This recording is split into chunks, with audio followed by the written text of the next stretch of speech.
What Lonzo thinks is a wide-ranging, free-flowing discussion where I offer my unsolicited views on everything from music, movies, politics, sports, religion, pop culture, you name it. If it's happening, I'm talking about it. My thoughts unsolicited, nobody cares, and I don't care that you don't care. All right, and we're back. And I have a special guest with me, Jake Wade. Son, what's the business? Yo, I am here on this Saturday, this cold Saturday, chilling, cold, getting dumb on this cold Saturday. Cold getting dumb. Who did Cold getting dumb? Was that Just Ice? Just ice, yeah. You went to the Wayback Machine on that one, bro. I had to. Whatever happened to Just Ice, man? You seen him lately? No, I mean, he had what, 2 albums? No, he had a ton of albums, man. Ton of them.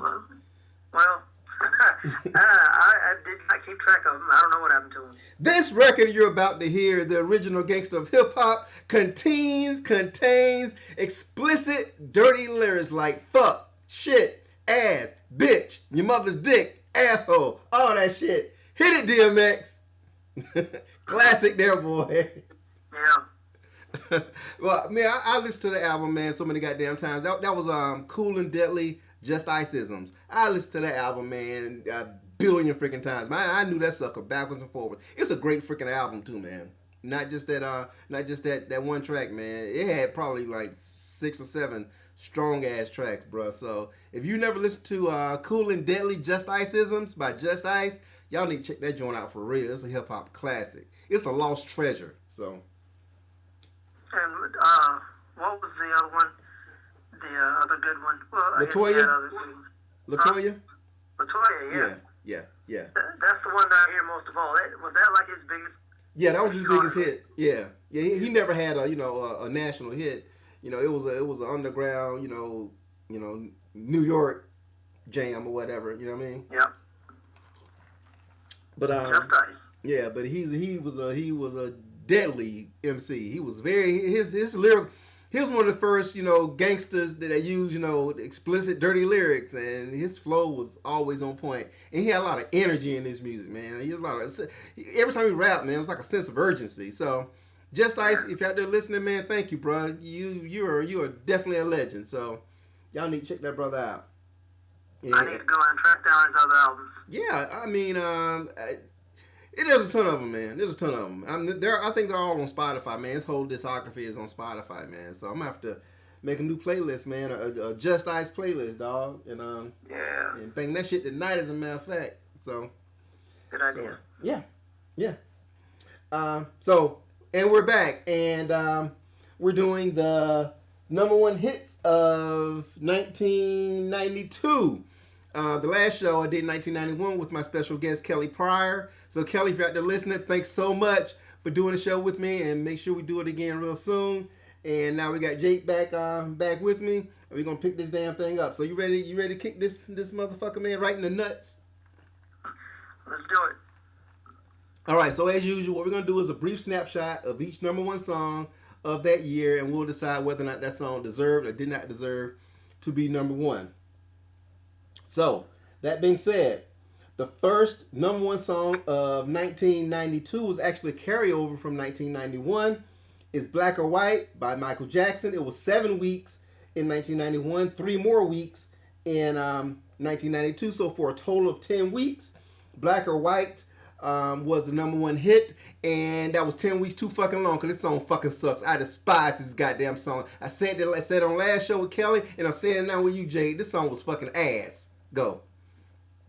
Well, as we said before in our Dangerous review, I don't think this is a bad song at all. This song sucks. Okay, you think it sucks. I don't. It's not my favorite song, and I can do without it, especially in the context of Dangerous, if I'm listening to the album. But it's really not that bad at all. I've heard it way too many times, and that has kind of dulled it for me. But other than that, I think it's a pretty good song, and I can understand why it would be number one. I think it definitely deserved to be there. I disagree for a number of different reasons. And we don't have to go into that. We just know. So we went through that, and I mean, I've come to the realization that you hate Michael Jackson. So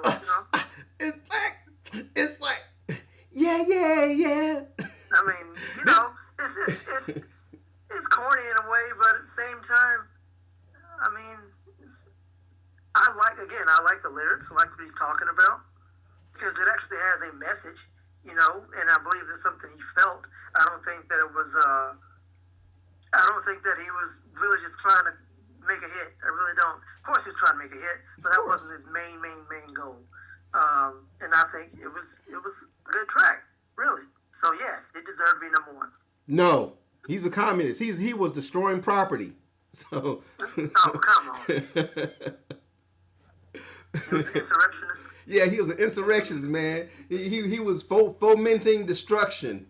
So, so this was a precursor. This was a precursor to last week's insurrection, man. So we can trace it all the way back to Michael Jackson trashing, a car with a crowbar and grabbing his balls and slinging his dick and all this kind of shit, man. And transformed into a panther.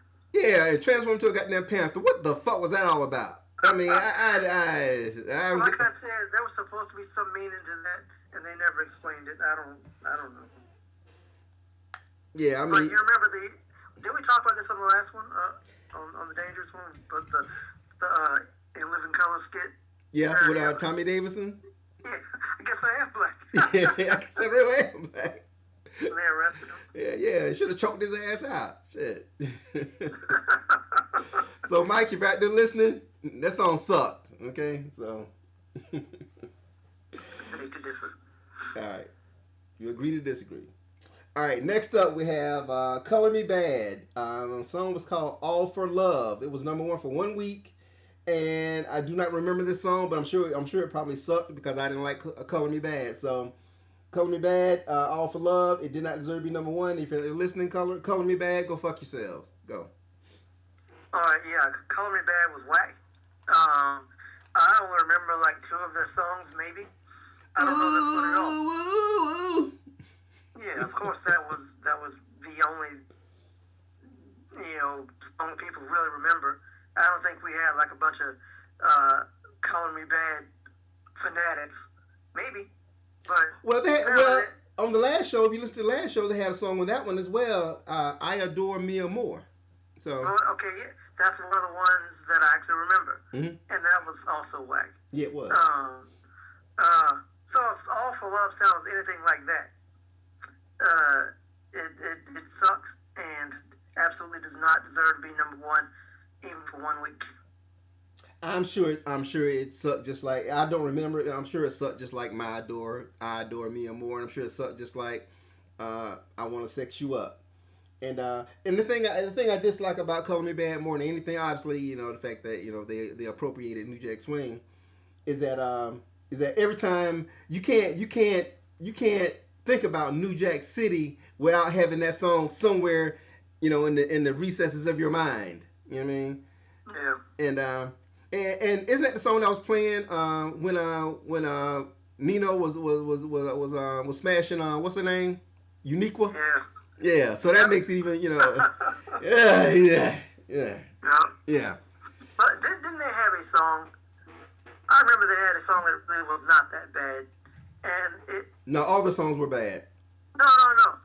It may not even been them. I don't know. I don't remember the name of it. They were like in jail or something. Crap. I don't remember the name of it. Like Crime and Chance or something. I don't know what it was. Anyway, it wasn't that bad. I'm sure it sucked. Looked it up. I'm not gonna look it up because I don't give a damn, but I'm sure it sucked. All right, enough about them niggas. All right, next up is George Michael and Elton John with "Don't Let the Sun Go Down on Me." Of course, George and Elton are both icons of the highest order when it comes to pop music. Elton is he's on the Mount Rushmore, I think, of popular music, and George is he's maybe a cut below that, but he's still a legend as well. And "Don't Let the Sun Go Down on Me." I mean, there's nothing wrong with the song. It's not my favorite song, and it was the number one for only a week. So because they're legends, I'm gonna go ahead and give it a pass, and say yeah, it did deserve to be number one. Go. So listen, Michael Jackson's also a legend. He's more than a legend, and you're not giving him a pass. It's kind of weird. But I know you have a fetish for George Michael. So, Hey that's my man, direct comparison. hey. Let's not get personal here, okay? Leave um, me and George alone. We have a complicated relationship. Apparently so. Yeah. So yeah, I'll let you give him a pass on that. But Don't you be I insinuating have shit by me and George, man. to. I know you and George. You're special. You're in tight with Sosa. Um, Good one, man. I like that. I like you. You snuck that one in there, though. Okay. All right, Chico. but anyway, I actually don't know this song. You I don't. was trying to make it come to me, and it's just not. You want to sing it? Don't let the sun go down on me. Nope. Don't know it. Well, I guess you could look at that as being sexual innuendo. Don't let the sun go down on me. Ooh, okay. Oh wow. Yeah. Two gay guys. Yeah. Okay. Come on now. Yeah. I just that just dawned on me, man. That's a double entendre, man. Don't let the sun do it. You do it, Elton. Yeah, that's right. Yeah, you get on your knees, Elton. With my high heel boots on. No platform boots on. Boy, you shouldn't have said that. I was gonna give it a pass until you said that. No, it didn't deserve to be number one. No, I didn't or did. It did not. Okay, that's fucked up, yo. I take it back. You can't. It's always gonna be. I can't unhear it. I know, man. From now on, man, whenever I think about or hear that song, man, I'm gonna have, that image in my. Woo. Okay. All right. Well, George, if you're out there listening, and Elton, if you're out there listening, why would you be listening? All right. Next up is oh damn. Next up is Right Said Fred with "I'm Too Sexy." Now, this song is your classic, quintessential novelty song by a one-hit wonder. Not right Said Fred with these two dudes. I guess what are they, like bodybuilders or some sort of fitness type looking like. They were. Yeah, I think they were bodybuilders at first. Yeah. Now, who is the motherfucker that gave them a record deal? First of all, I mean. Keep going. Go ahead. I'm trying to figure out how this even happened, man. Because they couldn't sing. You know what I mean? Had no demonstrable talent whatsoever. You know what I mean? And they only in America, I mean, can a white group with no talent get a number one hit that's gonna pay them, that made them sure millionaires beyond their wildest dreams. This is the most inexplicable, instance, one of the most inexplicable instances in music history, man. I don't fucking get it.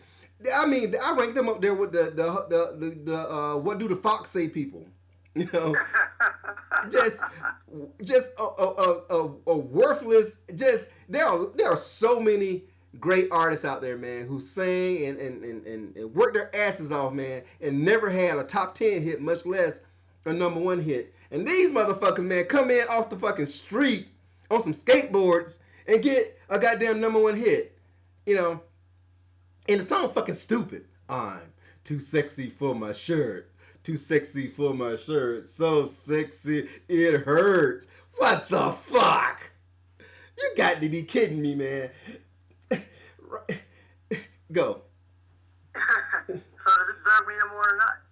Hell no, motherfucker.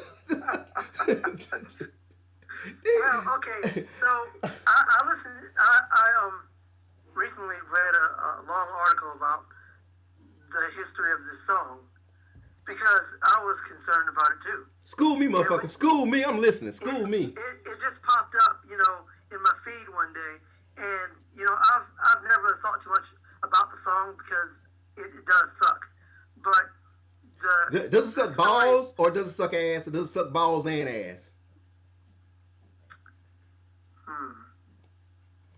Is that's important, man? Is it double dipping or is it a single dip? Well,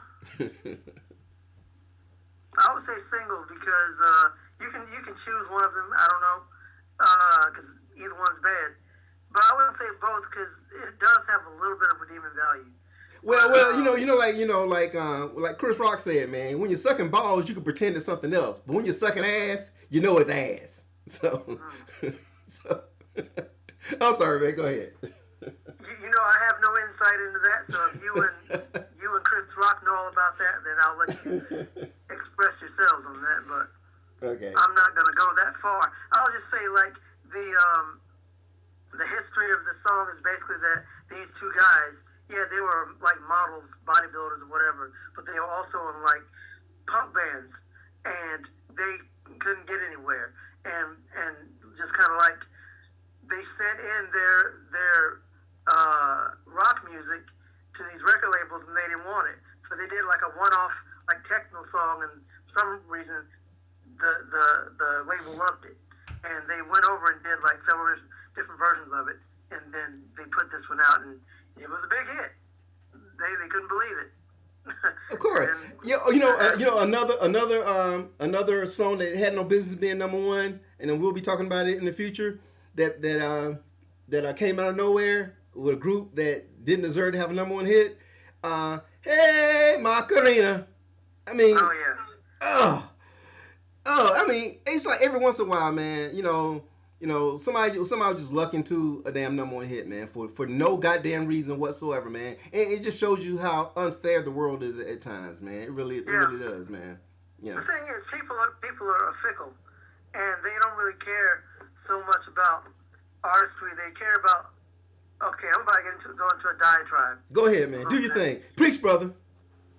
So people don't really care so much about artistry. They care really about how things make them feel. And you hear something like "I'm Too Sexy" or "Macarena," and it's crap. It has no substance to it, but it's kind of catchy, and it makes you want to dance. It gives you like a certain feeling, and it becomes something that you don't really like, but you can deal with it. And then you hear it so much, and you just like, what, it grew on me. And that's kind of, people don't pay attention to the actual good songs, because it doesn't immediately give you that satisfaction. And, I figured this out recently, like about trap music, because someone recently told me that I was in the get off my lawn stage of age when it comes to music, and I don't think that's true. But when it comes to trap, I finally figured out why people like trap music. Why? Because me being a hip hop head and loving like the culture and the lyricism and just the art, I don't. Trap doesn't appeal to me that way, but it's not supposed to, because trap is all about a vibe. If you ever notice, when young kids talk about trap, they don't really talk about the person flowing or anything they're saying. They talk about the vibe that comes from the beat and the person's performance. That's what trap is all about. And really, that's kind of what this type of music is about too. Any kind of like novelty hit, it's about that vibe. The feeling that you get from it, no matter how dumb it is, if it makes you feel a certain way, you're going to eventually get into it. And if you pay attention to it, that is. If you're like me and you're like, I'm not paying attention to this garbage, then it doesn't work. But a lot of people they don't have the attention span. They don't listen to things with their headphones. They don't really pour over things over and over again. Things that are like slow burners, they don't really get into it. They don't analyze, instant gratification. Yeah, you're right. Instant gratification. You're absolutely right. So that's what this song, "I'm Too Sexy," is about. It's a novelty song it's cute. It's a little, it's funny in a way. You don't really take it too seriously. It's got that dumb video, and quite honestly, the beat isn't that bad. The musical arrangement is really not that bad. It's not that terrible of a song. If I heard it right now, I'd be like, turn that crap off. Really, I wouldn't. But it didn't grow on me. It didn't give me any kind of instant gratification. But the people back in 1992, they were like, oh yeah, I love the way this makes me feel. So that's what it is. Did it deserve to be number one on the merits of that? Yes. Just hell no. But you know what? On the merits of instant gratification, yes. Well, instant gratification. Being a good song, no. No, I cannot go with that. I cannot give in I feel you what you're saying, man, but fuck them. Oh, by the way, Well, okay. there's a song, man. You talking about hip hop? Well, it's not a trap song. I don't categorize it as a trap song, but the instant gratification, not the instant gratification thing. Yeah, the instant gratification thing you're talking about. There's a song, man, that I have no business loving, but it's a song. But I freaking love this song, man. I listen to it all the time, man. I have no business liking this song, and that song is Roddy Ricch, The Box. I adore that song, man. I cannot listen to it enough, man. I love the hook. I love his flow. I love the arrangement. Everything about this song, man. I just fucking love it, man. I cannot listen to it enough, man. So Roddy Ricch, you right there listening, you got me. I think I've heard that song maybe twice. Man, oh man, this song is great, man. This song is great. And it's great. I'm a person who listens to lyrics, Mm-hmm. and the lyrics are dumb, and that's why I can't get into that. The song, you know, I've tried to figure out what the song is about, man. But for some reason, man, I just fucking love that song, man. I love that song, man. Roddy Ricch, man. I'm a fan. I'm a fan of Roddy Ricch. So, I mean, I've said before, like the thing about trap or whatever you want to call it. Is that a trap song? Is The Box a trap song? You think? That's not trap. I would say yeah. Yeah. I would call it. I mean, if you take the lyrics away from that song and a lot of other songs, I mean, it's dope. Mm-hmm. The production on trap music is fantastic. You know, man, I would love it if it were not for the lyrics. The concept behind The Box, man, is freaking ingenious, man. It's a wholly original song, man, and I love the originality behind it, man. It's just something about this song, man. It just gets me. I mean, I guess every once in a while, man, there's a song out there, man, that just hits you in the right spot. And that song definitely hit me in the right spot, man. I cannot listen to it enough, man. And it sounds brand new to me every time I hear it. Love it. Love The Box. Maybe I'll give it another chance. I've only heard Give it another chance, man. Listen to the lyrics, man. I mean, this song, it is, and watch the video to me. The song is damn good. It's damn good. So, anyways. Okay. All right, I'm off the soapbox, and Roddy Ricch be out there, man. I'm a fan. Mm-hmm. All right. We digress and we're back on track. The next song up is Mr. Big with To Be With You. It was number 1 for 3 weeks. I vaguely remember this song. Never listened to it on purpose. Didn't like it. And Mr. Big was a one-hit wonder, so Mr. Big, fuck off. No. Go. Oh, wow. Very good at being succinct there. Yeah, these two long-haired guys, I think it's only two guys, this really sappy ballad song, this guitar-based love song, really innocuous, really kind of it's adult-oriented contemporary rock, very much B93.7 stuff. Yep. I can see why it will be number 1, I guess, because it's very, very bland and doesn't bother you. But is it a good song? No. Deserve to be number 1? No, I wouldn't say so. Okay, enough of them niggas. All right. Yeah. And yes, I call Mr. Big a nigga. All right. Next up is Vanessa Williams with Save the Best for Last. It was number 1 for 5 weeks. Of course, Vanessa Williams, she was a former Miss America who got defrocked because she showed her titties, had the nerve to show somebody her titties. But and they tried to ruin her career, but she actually rebounded and carved out a solid acting and singing career. So just based on the fact that you know, the fake news media.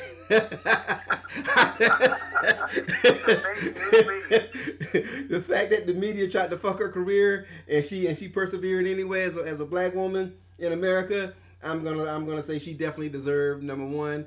And she was a beautiful woman. She's still around, and she was very talented. She had a good voice and everything. She wasn't, you know, she had the best voice, but she had a solid voice, and she was a decent enough actor and everything. So. Much respect and love for Vanessa Williams, and it did deserve to be number 1. Go. Yeah, I concur, especially as a assault against the fake news media, trying to cancel culture. Yeah, we're fighting against cancel culture here. Yeah. Back in what was that, 1984 when that happened? Something like that. Yeah, it was the early 80s, yeah. At some point in the 80s. I like Vanessa Williams as an actress for sure. Her music is, not really for me, but adult contemporary R&B. Yeah. Yeah, but it was never bad. No. She never did any bad music. That's the thing. So, and plus, even as she gets older, she's beautiful to me. That has nothing to do with her music, but I'll have to say it. This song is actually terrible, in my opinion. But I mean, I guess it's really not that bad. Hey, stop hating, man. How can you hate on a song, man, where she's standing outside the window and it's snowing? Yeah. How that's a Hallmark moment, man. You can't hate a song that has the snow in the window. Come on. If that was Celine Dion, would you be saying the same thing? Hell no. Hell then. There you go. But Vanessa has a nice rack, and Celine Dion is like, no. Wow. Ain't nobody gonna pay to see Celine Dion's titties. Okay, so. I didn't know that was the criteria then. Yeah, this song's not great, but actually it's really not that bad. I don't like it, but it's really not. It is the equivalent. It is the Black Celine Dion song, and I don't hate anybody for liking this song. Deserve to be number one? Sure, yeah. For 5 weeks, no. But, okay. Whatever, man. All right. Next up is, we got Kris Kross with Jump. Jump, jump. Daddy Mac can make you. Jump, jump. It was number one for 8 weeks. Kris Kross is the group from Atlanta, Georgia, and they were produced by Jermaine Dupri, who went on to have a big career as a producer and also as a solo artist. And also he had the opportunity to smash Janet Jackson on many an occasion. But Kris Kross, I wouldn't call them one-hit wonders. They had some minor hits, but this was the only big-time national hit, I think. And their claim to fame was they were the young boys. They were like preteens, I think, or early teens. And their gimmick was they wore their clothes backwards, which I never really got into, thankfully. And I'm glad that's not a fad that stuck. I hate to see somebody walking around today with their clothes on backwards, man. But the song was catchy. So what? It would be backwards. Their pants would be backwards and like hang around on their knees. Yeah, backwards and sagging, boy. That's a double dip. With a belt, tight jeans with a belt on their knees, backwards. That's what it would be. And a jersey on, backwards. And boxers. Yeah. That you can see clearly, shirt tucked into the boxers. Yep. Yeah, just fashion statements galore. Weirdness. Yeah, that too. But of course, the song was a huge hit, and you can still hear it, on mix shows and all that kind of stuff, mashups and all that kind of stuff. Even to this day, they sampled the Jackson 5, I think. Yeah, the Jackson 5, and the beat is indelible.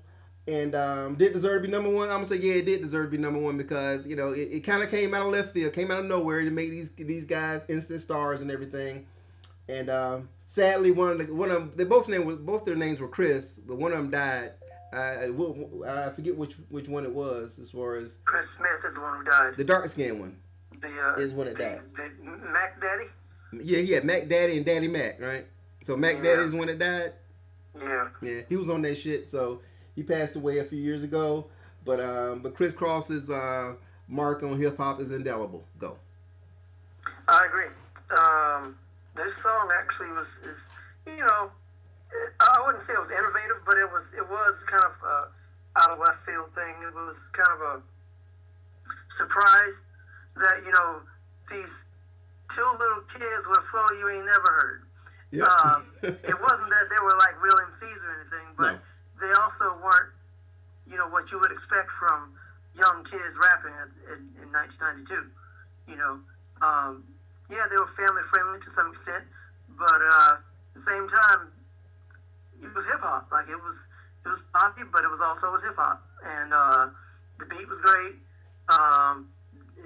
Yeah, you hear this song now, like at sporting events and things like that. I heard it the other day, just somewhere. It's still popular, and I like it. Um, yeah, it deserved to be number one. I would say so. I did try the backwards clothes thing for a minute. I looked really dumb, and I didn't do it anymore. Good. But I did try it. Because I was at the age, I was like slightly younger than them at the time, so I thought it was cool. Well, thankfully, I was a bit older when they hit, so I really didn't get into the song that much. I didn't listen to it a whole lot because it was a kid song to me. I feel like it was a kiddie song, so I'm not gonna be 20 something years old driving around my window down, system up, bumping crisscross. No, no. So Yeah, well, I was 12, and I was that 25 was then. Y'all was 25. that was the time when, yeah, I would definitely be playing it. In fact, for a while I was a little obsessed with Chris Cross. So yeah, that was for me. It was they get their mark if that's what they were trying to do. Whatever. But yeah, they did deserve to be number one. So Chris Cross, you out there listening? You guys did your thing, and Mac Daddy, rest in peace. All right. Next up, we have Mariah Carey featuring Trey Lorenz with "I'll Be There," which was a remake of the Jackson 5's "I'll Be There." And this song fucking sucked. I despise this goddamn song. There are just some songs that just shouldn't or couldn't or can't be covered, and "I'll Be There" is just one of those songs. I know a lot of folks have covered this song before, but no, this song is such an iconic song that it just shouldn't be touched, and so on that alone, fuck you, Mariah Carey, go. Yeah, the song does suck. It was not a good cover. She's a great singer, but both of these people on this track were basically screaming, trying to outdo each other, and it was just really, it was terrible. I wanted to say something else, but terrible is really what you can call it. And I remember they used to play it all the time on MTV. Yeah. I'll be watching MTV, and this will come on like 17 times. I'd be so upset because I wanted to watch something else, but I have to change the channel many times a day. So I can see that it was definitely a hit. People loved it, but it didn't deserve to be there because it was bad. You're right. It was, and of course, I have a complicated relationship with Mariah Carey anyway, so she don't get much props from me on anything she does anyway. And this song, like I said, just some song just shouldn't be touched, and that's one of them. So, enough about them niggas. Next up, we got Sir Mix-a-Lot, "Baby Got Back." It was number one for 5 weeks, and of course, this song was just a massive hit. And Sir Mix-a-Lot is a rapper from the Great Northwest, Seattle, and we did a show a while back on Sir Mix-a-Lot. We reviewing his first album, Swats, which I think is a hip hop classic. And I've always been a huge fan of Sir Mix-a-Lot for a number of different reasons. He was a very astute businessman who has made billions, not billions, but he's made a lot of money just off the strength of this one song. And I've always liked Sir Mix-a-Lot as an artist. I think his rhyme style is unique. His writing skills are unique, and I just always had an affinity for Sir Mix-a-Lot. But as for "Baby Got Back," I really wasn't a huge fan of "Baby Got Back" because it crossed over to the mainstream, and white folks love this motherfucking song, man. You can see 60, 70-year-old women shaking their ass to this damn song. You can see little kids shaking their ass to this goddamn song, and it's just, I guess it just kind of infuriates me when white people appropriate hip hop music, and especially when they have no idea, what the true concept of the song is. You know what I mean? Uh-huh. It just makes them look stupid as fuck, and to watch them look stupid as fuck, and them not knowing that they're looking stupid as fuck, just makes it sad. You know what I mean? Yeah. And one thing I can equate that to this song to Soldier Boy. What's it? Crank That. Yeah. It's the same difference, man. You white folks, you know. You remember that time we did this one party? Me and you did this party together, man. And these white folks out there, old white folks, whatever, out there, you know, super soaking and everything. I'm like, bitch, do you realize what super soak mean? It's like you will sit your old crusty ass down if you knew. He played that song like 5 times in a row, and they wanted to go out there and do it every time. Every time, man. It's just, you know, that's one of those vibe songs. One of those vibe songs. They don't pay attention to the words. They don't care what it means. It makes them feel a certain way. Exactly, and like I say, and if they knew the context of the song, they wouldn't be doing that. They wouldn't go nowhere near it. But to see Grandma out there on her 65th birthday, super soaking, man, I'm like, you stupid bitch. Oh man, and in regard to Baby Got Back, like people, like white people, it blows my mind that first off they don't know the name of the song. They think the song was called "I Like Big Butts." Really, and I cannot lie. What song's called? Do what? I said I like big butts and I cannot lie. Yeah, ask any white woman basically. What's the name of that song? Let's say I like big butts. That's not the name of the song. And they disregard the whole "Oh my God, Becky, look at her butt" line. Exactly. Like they don't quite understand why that's even there. Yeah. Like the whole purpose of that intro. What does that mean? It's just so big. We're not just talking about it just being, big. It's like round. It's like out there. Yeah. Gross. I mean, that's not. They don't get the whole point of that whole intro. They don't get the point of the song. It's a song that gives people a vibe and they like it. And Miss Lottie is literally saying, white girls get the fuck on because y'all ain't got no ass. I can't do no business with y'all. You know what I mean? Yeah.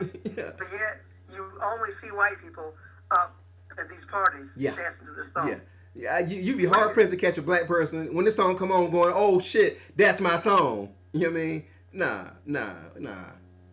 So because basically white America has appropriated this song, so it's not even cool, I think, for black folks to even vibe to this song anymore. So, but did it deserve to be number one? Hell yeah, it deserved to be number one. So. Yeah, I actually love this song. I always have, and L.A. face with an Oakland booty. I love it. I think the beat is great. I think it's cartoony in a way, but at the same time, it's a novelty song. It's a novelty. Yeah. Mix Light, he was good for novelty songs though. He had a lot of them. So. He had a lot of them, and he was really good at it. Yeah. So, this song, it's a song that endures. You will hear this song forever. I have a feeling that white people will be dancing to this song in 2041. It'll be in a commercial or something. You'll some variation of this damn song. They'll be using it to sell something. Yeah, I mean there was a SpongeBob / Burger King ad that used the song. Mm-hmm. They changed the lyrics to it, but it was a Burger King ad with SpongeBob in it. Okay, so what was the hook? I don't remember, but whatever it was, it worked. And I guarantee you, Mix-a-Lot made tons of money off of it. Exactly. He's gonna eat off this song. His children's children will be eating off this song, man, for like forever. Yep. So. Yep. So that's a good thing. The strength of "I Like Big Butts." Yep. That's the name of the song. We should all be so lucky. I love this song actually, and I always will, and definitely deserve to be number one for 5 weeks. Yep, I am with that. I feel you. All right. Next up is Madonna with "This Used to Be My Playground." I do not remember this song at all. I don't think I've ever heard this song. It was number one for a week, so it came and went, But I know nothing about this song. "This Used to Be My Playground." But it's Madonna, of course, and this is the height of her popularity, so of course it deserves to be number one just because it's Madonna. But I can't vouch for it, so I never heard it. Go. Yeah, I have no idea what the song is. I didn't know she had a song called "This Used to Be My Playground." I really do not remember that. Just a glance, looks like it says it was from A League of Their Own. So that could be why I don't know what it is. The movie, A League of Their Own, which I've never seen. Yeah, I've seen it. Okay, I have seen it. Okay, that's one with Tom Hanks. Yeah, I've seen it. I've seen bits and pieces. Yeah. I've never seen it, but I don't know the song, but on the basis of it being connected to a hit movie, I can see why it would be number one. So did it deserve it? I don't know about it as far as quality, but you know, that was a big movie, so sure, yeah. Yeah, it's Madonna, so you know, give credit where credit is due. Damn it. Yeah. All right, next up is Boyz II Men with "End of the Road," and this song was number one for 13 damn weeks. God damn. It dominated the charts from August 15th all the way to November 7th. Wow, it encompassed 2 freaking months.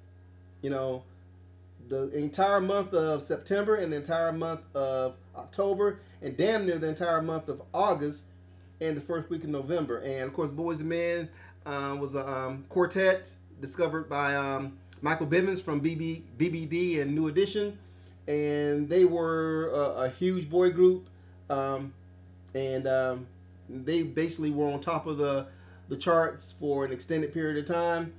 And End of the Road, I never really got into it. You know, it's, you know, I don't think there are very few songs out there that deserve to be number one for 13 fucking weeks. So I'm gonna say it deserved to be number one, but not for 13 goddamn weeks. Go. I think Boyz II Men are, I guess, very talented group of guys. Like they're good singers with good voices, and you know, I wish them all the luck in the world with all the success they've had. But one thing that they did is they tried to recreate these heartfelt ballads, mournful dirges in a way, many times. End of the Road is not the... wasn't it like before this one, the other one? It's so hard to say... yeah. Didn't that come out before this one? Like, I'm not sure if it did. Yeah, I think that was like on their first album, and End of the Road was their second album. Oh, was it? Yeah. Okay. And to me, this was a retread of that song, and I didn't like that song either. But I think End of the Road was even worse. But quite honestly, while I don't like it, I can see why people like it, because actually you can put this song with any kind of like mournful moment, and I think that's why people really connected with it, because it felt like a song for heartbreak, like it was built for any kind of heartbreak. So based on that, yeah, it deserved to be number one. 13 weeks, no, but I can see why people definitely connected with it. Yeah. No, damn all that, man. Damn all that. Last thing I want to listen to, man, is a sad ass song, man. You know, shit. If my girlfriend dumped me, and I'm sitting around listening to this song, man, next thing I know, man, I'm stalking her. You know what I mean? You know, and shit. You know, I'm outside her damn house with some handcuffs and a billy club or something, man. Nah, you know. Wow. Nah. You know, not everybody's you know. I wonder if OJ was listening to this song. I don't think OJ was listening. No. I'm pretty sure he was listening to some voices in his head. Listening to something. Maybe Trump was listening to this man last Wednesday. Release the Kraken. He was listening to impeach the president. You got the evidence. That nigga is Russian intelligence. When it rains, it pours. Did you know the new white was orange? That's we need to do a deep dive on that song, man. That's that boy, cute boy. You lit the match on that motherfucker, boy. Yeah. Hey, I've said it before. It's weird how he can make a song that's so like lyrically simple, but it's still like super hard and it works. That beat like, is just, you know, ridiculous, man. And I mean, that beat, man, it sets that song off, man. Obviously, his lyrics, man, are just as potent as that damn beat, man. It's just Yeah. that song is damn near perfect, dog. That's damn near perfect. I love that song. Yeah. That's Ice Cube's best song Yes. in like 15 Ages, years. yeah, ages, man, and you know, he meant that shit. He said, man, shit. Yeah. Yeah, even though he tried to align with him recently. Yeah. I that's water under the bridge, as they say. I don't care about that. I don't care either, man. I don't care. I was listening to that just the other day, man. Shit. Of course, man. You know what? You know what I'm gonna do, man? It's at high noon on the 20th. I'm banging this motherfucker right there. I'm gonna do a Zoom. I'm gonna do a live Zoom. I'm trying to get Ice Cube to come on my show. Cube, if y'all not listening, man, I need to book you for my show, man. Shit. If you can do that, let me get on with it. Wow. I know that's right, man. Shit. They treat it like a trap house. These motherfuckers never take the trash out. Trash out. They just cash out and mash out. You can take your drugs and pass out. Damn, Cube. So, how we get on Cube, man? Because Trump listened to Arrest the President. Oh, that's right. That's right. Yeah, you know, they need to, like, you know, send get him a gold record or something, man, as a parting gift, man. Give it to Trump on the way out. Shit. Yeah. Well, they need to like chain him up with it, and then take him right to the state of New York, so he can sit there and in court, get ready for all those lawsuits. Oh, no doubt, no doubt. He gonna wish it was a trap house. I am looking forward to that. No doubt. Me too. So yeah, end of the road. It deserved to be number one, but not as long as it was. And Donald Trump, if you're out there listening, man, fuck Donald Trump. Yeah, fuck Donald Trump. Yeah, nigga, fuck Donald Trump. Yeah, fuck Donald Trump. Did you see where? I like white people, but I don't like you. So what? Did you see where Fox News, they were making fun of Nipsey Hussle when he died? Oh, word? They played that song, and they were like, "Oh, he was a real poet right there." It's funny. Like, yeah, okay. Did you see the Yeah, video? he was a poet. Did you see the video, man? On on election day, the Saturday following, when they finally called the victory for Biden. Yeah. And CNN. These kids, they were next to some white folks, some old white folks. Bumping that fuck Donald Trump and drove off. That was amazing. That was priceless, man. Priceless. Have you heard the remix with Macklemore? No, I don't. I try to stay away from Macklemore. Well, check it out, man. Actually, Macklemore, he showed out on this one, man. So check it out. They did a remix with Macklemore, FDT. So Okay. yeah. So yeah, we need to do a deep dive on FDT as well. So, and that song, that song didn't go to number one, but it should have. Yeah. That's a classic. Fuck Donald Trump. Yeah, nigga, fuck Donald Trump. That shit needs to be playing too, man, at the inauguration. You know what? When Biden and Kamala come out, when they introduce them to come out, that shit should be playing when they come out. You know, I would like that if I would only like that if I didn't want them to actually like. I want them to usher in a new age. You know, we don't need to be. No. Stop right there. I'm gonna be petty. I'm gonna be petty for the next 4 years. I'm gonna be a trolling motherfucker, man, for the next 4 years, man. I don't know you've been following me, man, but since November 3rd, man, I've been going in on these motherfuckers, man, in on them, and I'm not gonna stop. So if you're a friend of mine on social media, and you're a Trump supporter, you get no quarter from me. You get no. There will be no respite. I'm gonna be knee deep on your ass for the next 4 years, and you better hope this motherfucker don't go to prison or whatever, man. All I need is just just a little bit, to go in on him, and damn, you better hope you don't get that what's his name? Mitch McConnell decide to vote his ass out. Boy. He's not going to, but I sure want him to. That would be great. Yeah, like, wouldn't it? Where he does not need to be affiliated with the Republican Party anymore. I vote to remove it. You've been barred from politics. That's how he sounds. I hate him. Yep, exactly, man. And but yeah, That would be great. But he's just not going to do it. but like I said, instead of playing the presidential march when they come out, they need to be playing "Fuck Donald Trump." I'm just saying that would be priceless, man. That'd be priceless. So It will be priceless, but also you'll never hear the end of it. So President Biden, so what? I don't care. So President Biden and Vice President Harris, if y'all listening out there, you're welcome. All right. All right. Next up is oh wow. After who the hell is this? The Heights. How do you talk to an angel? Who? Who the fuck are the Heights? The fuck, man. I've never heard this group or the song before, man. It was #1 for 2 weeks as well. So it was a popular song.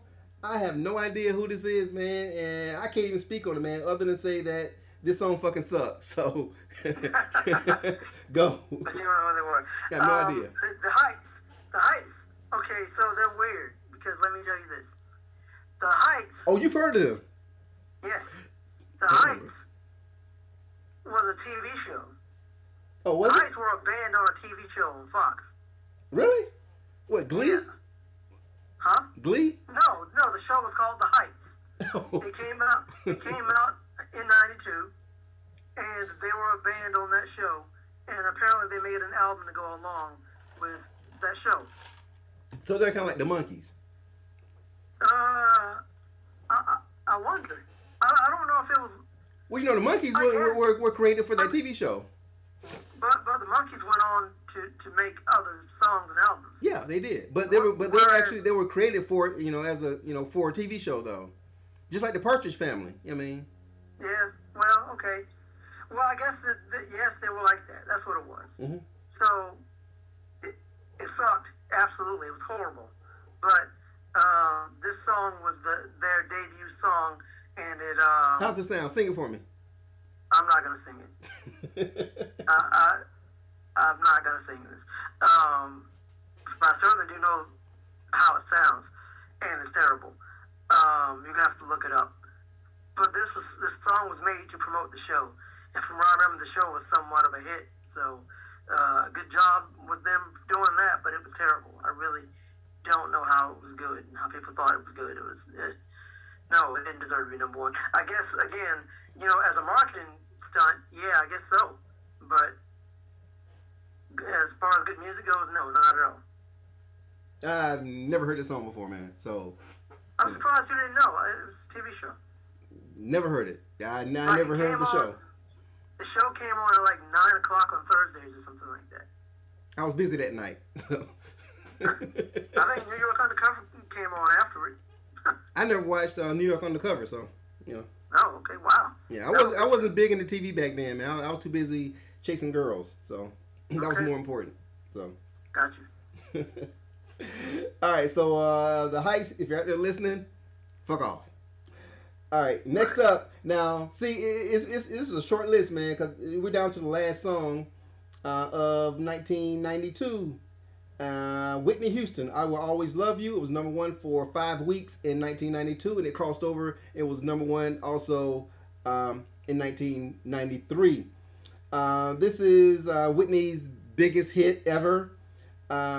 It is a remake of a Dolly Parton song, and this song is much better than Dolly Parton's song. It was from the movie The Bodyguard, and I'm not gonna say the song fucking sucked because it didn't. It was Whitney at the height of her powers, and it's one of the few songs by her that I actually could tolerate. I didn't love it, but I could tolerate it. But so I'm gonna go. I will reluctantly agree that it did deserve to be #1. Go. I will say it deserved to be #1 because it was a powerful song and a powerful performance by Whitney Houston. I don't like the song though. I don't think it's a good song. I don't think it was good when Dolly Parton did it, but I respect both Dolly and Whitney quite honestly. So I love Dolly now. I love me some Dolly. So you better say nothing bad about Dolly. She's a great person. Yeah. I mean, I like her music, but she's a great person. Yes. Now what if it turns out? Now what if it turns out, man, that Dolly Parton, you beating kids and it has kids starving and chained up in her dungeon under Dollywood and was smuggling cocaine. is a QAnon supporter. That would be the biggest flip in the world. It'll be like the whole world is alive because what we know about her is how much she loves children. I know.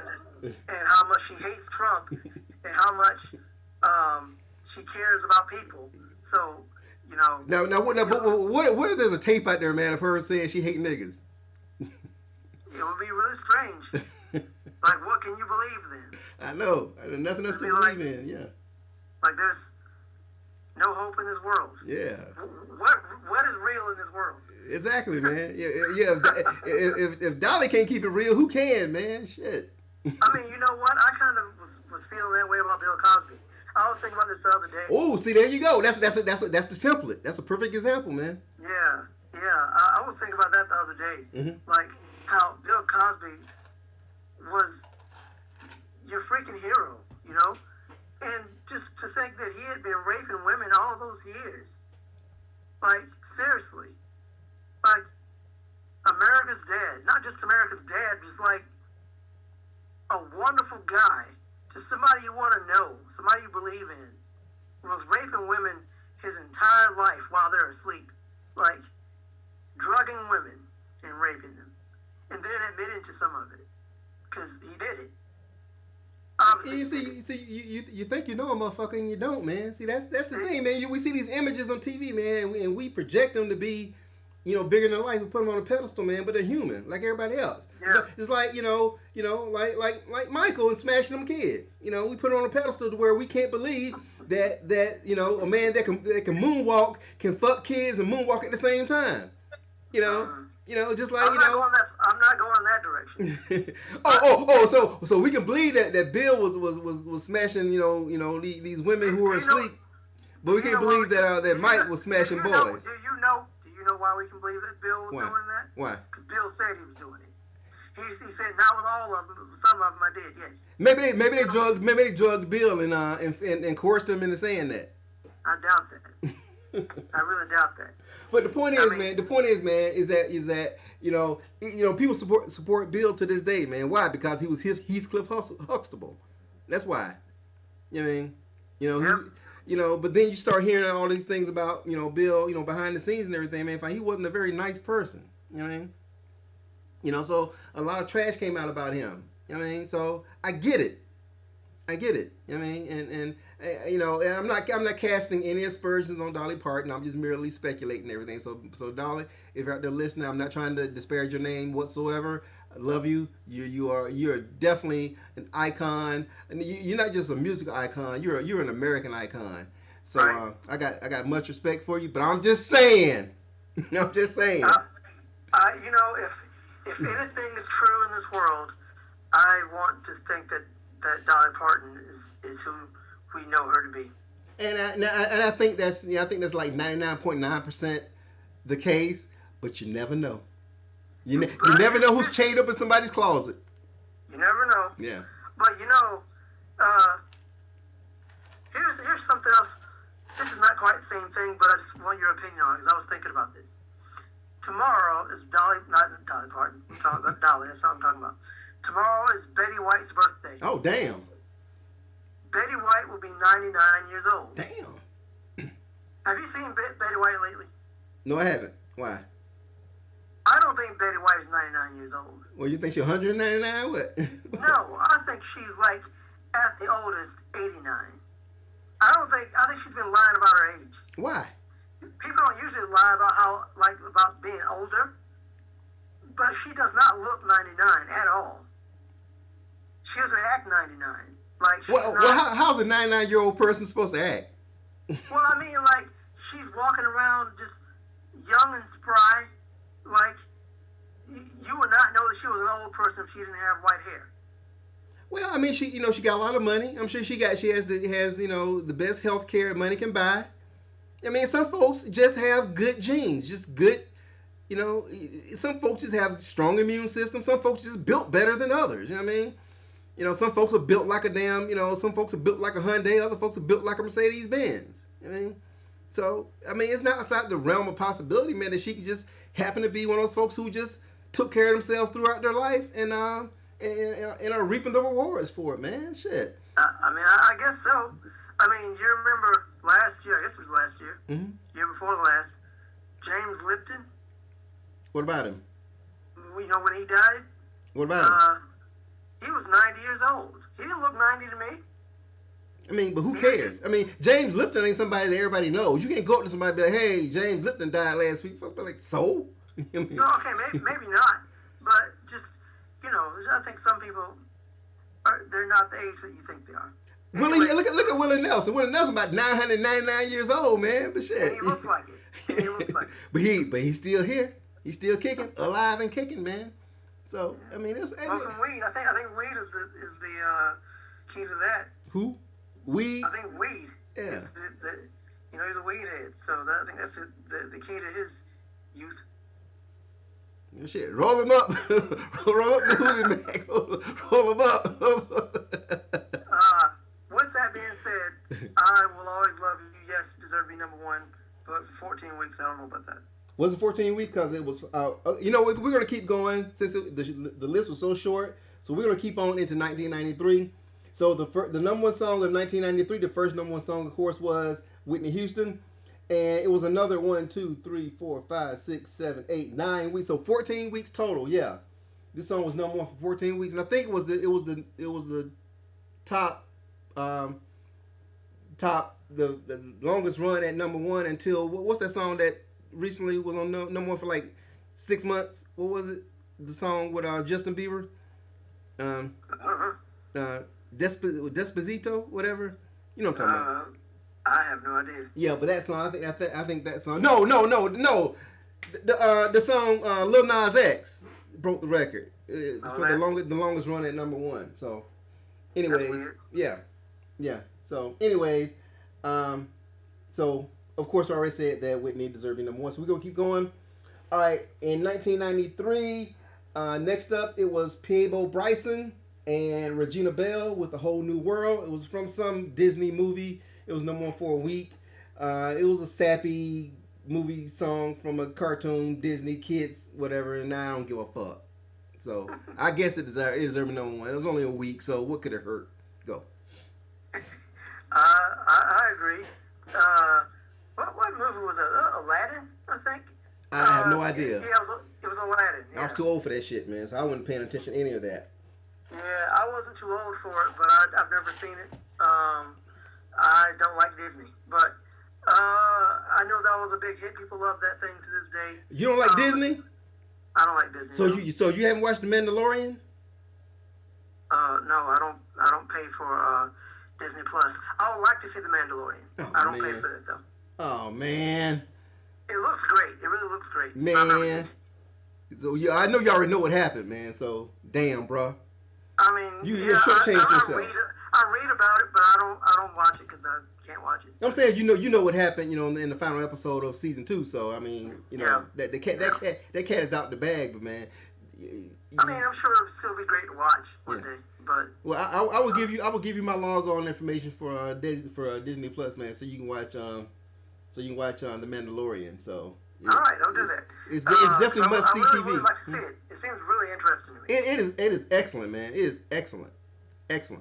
So, Jon Favreau, if you have to listen to Jon Favreau, he has single-handedly saved the entire Star Wars franchise with what he did with The Mandalorian.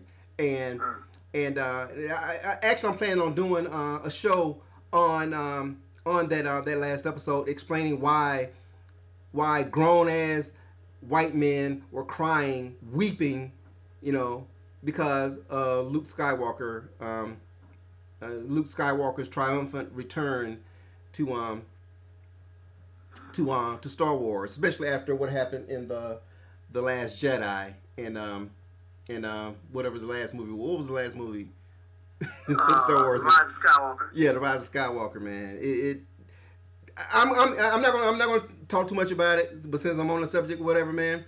You know, I'm gonna admit I got a little misty myself, man. I got a little misty myself, and I understand, and that's why I'm doing a show, because I'm gonna explain.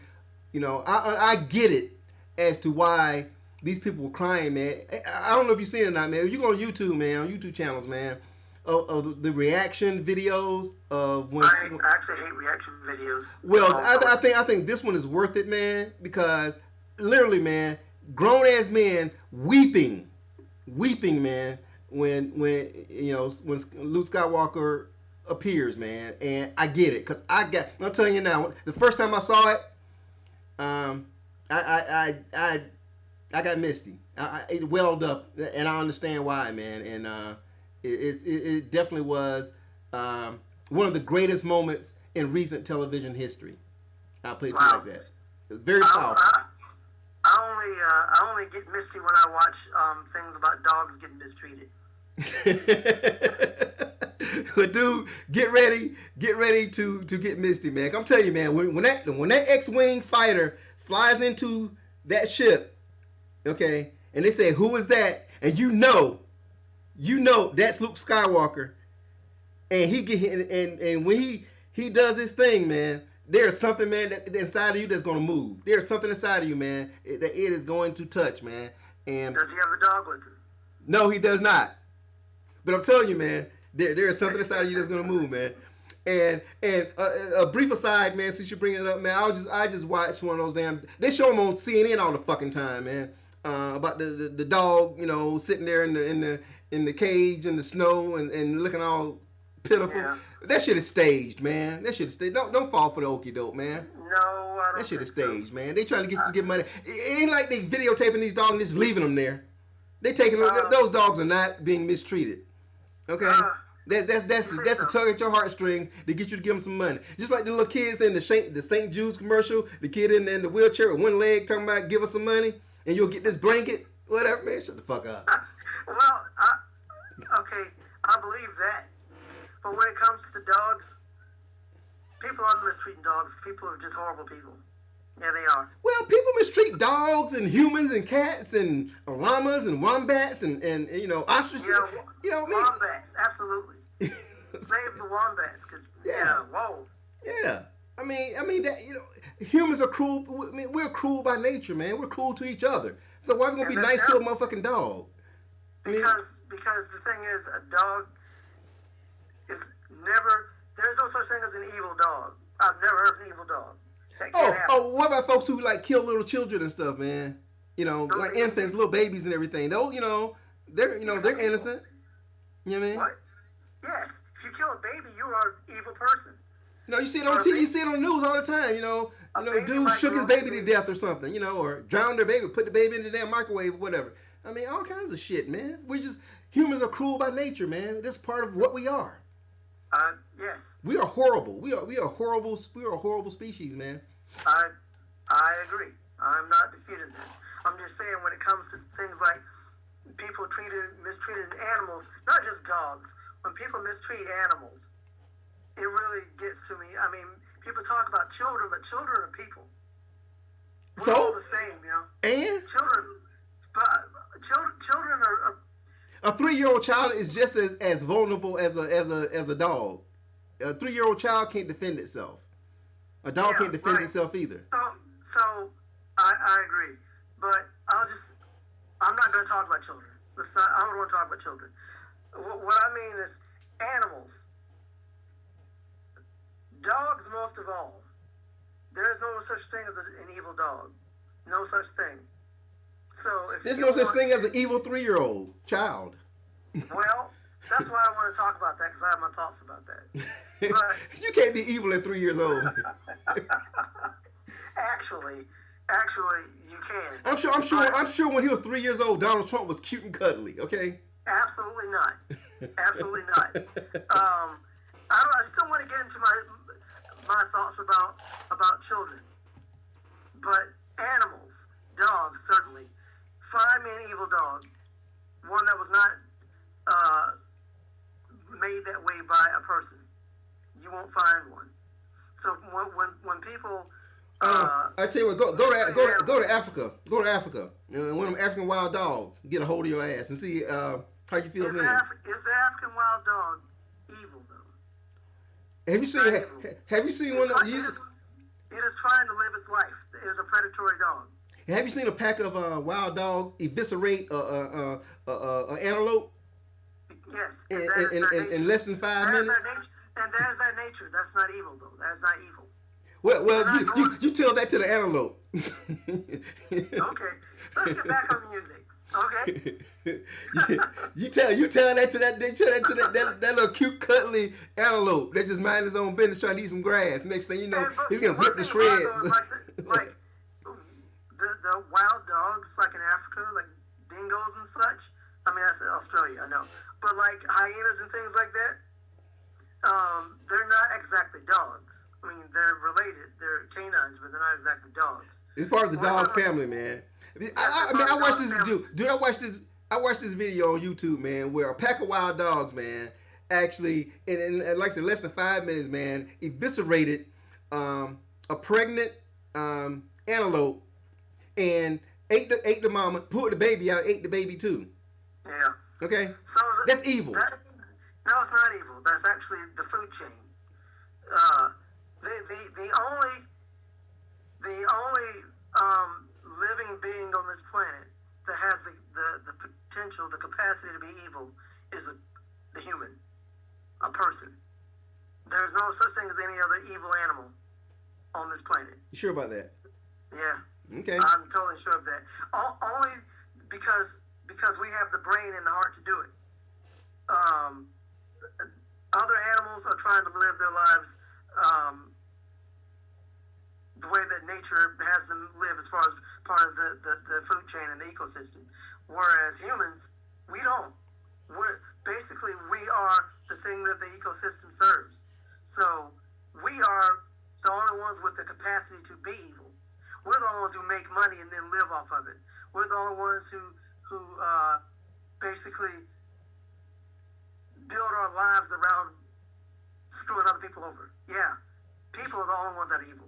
There are no actual evil animals on this planet. I feel you, man, and I'm not disagreeing with you. All I'm saying is antelopes deserve justice too. That's all. So I'm an advocate for antelopes. Antelopes matter. Yeah, that's right. Antelope lives matter. They're not just food. That's a new slogan for antelopes. We're not just food. Okay. Let's go ahead and start that. All right, man. Enough about them motherfuckers, man. Enough of them niggas. Enough of them niggas. All right. Next, speaking of niggas, the next song is "Informer" by Snow. It was number one for 7 weeks, and of course, Snow was this white guy from Canada. He was I guess he appropriated dance hall reggae, and he wrote it to a hit song called "Informer." It was produced by MC Shan from the Juice Crew. He was Juice Crew, wasn't he? Shan? Yep. Yeah. Yep. Who's Shan is a hip hop legend. He produced Snow, and this song. It was I think what you call an earworm, because the first couple times I heard, I liked him. After that, man, I couldn't stand this fucking song, man.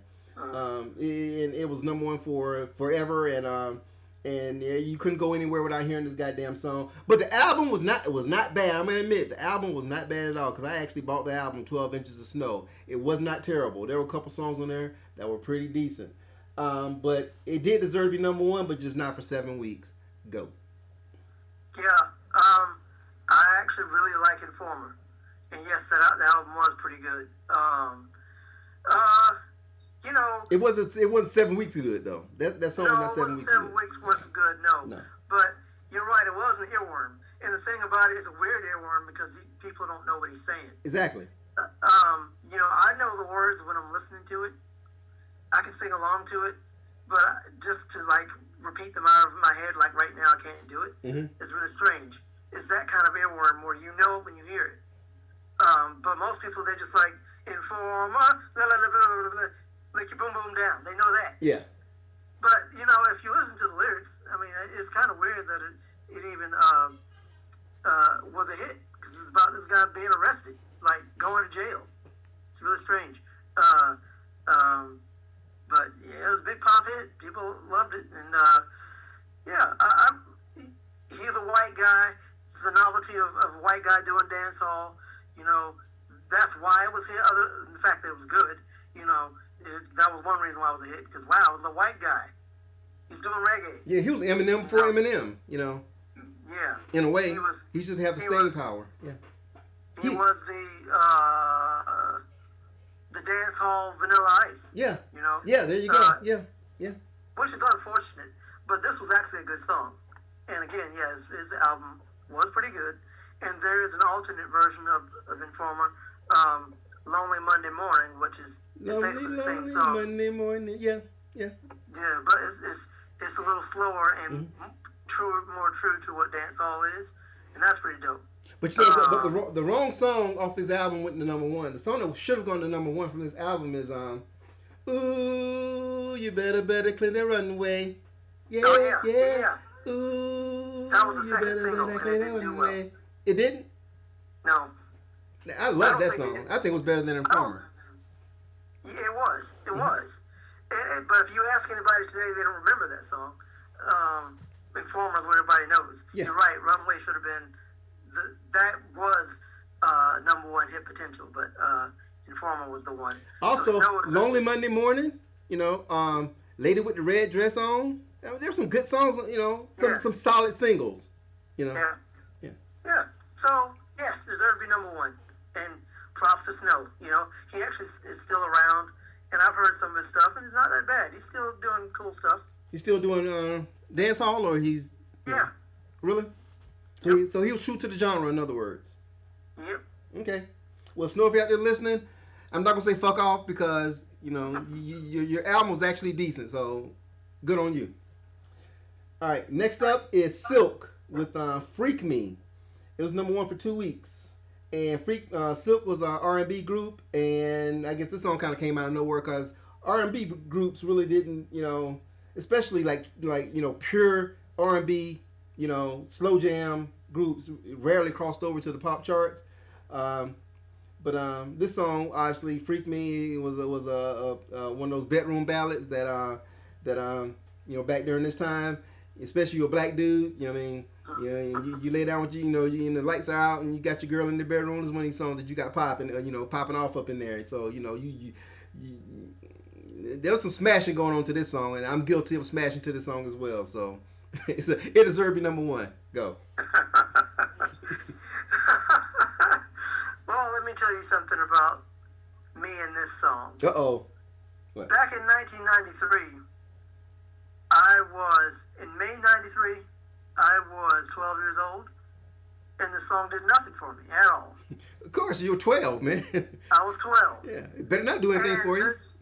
This thing would always come on, and it would always be number one on BET, like whatever kind of countdown they had, it was always number one. I used to hate the beginning. Freak me, baby. Oh, yeah. I used to change the TV as soon as it happened. Like, oh, Lord, this thing again? And it blows my mind that it actually was a national hit. Like, it was actually a Billboard number one hit. I didn't realize that. White folks have sex too, man. Huh? White folks have sex too. They don't just have sex to Bon Jovi, okay? Freak me though? Really? I know, man. Yeah. And in 1993, white folks don't just have sex to Metallica.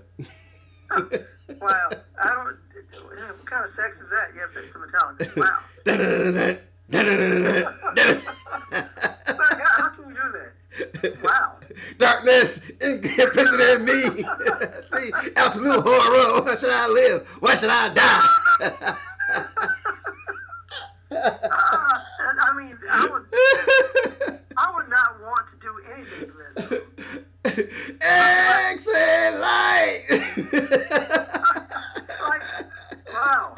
That's not exactly an ecstasy song. Sorry. Off the Never Land. but freak me though. So yeah, I hated this song, and I'm actually like, my mind is actually blown by the fact that it was.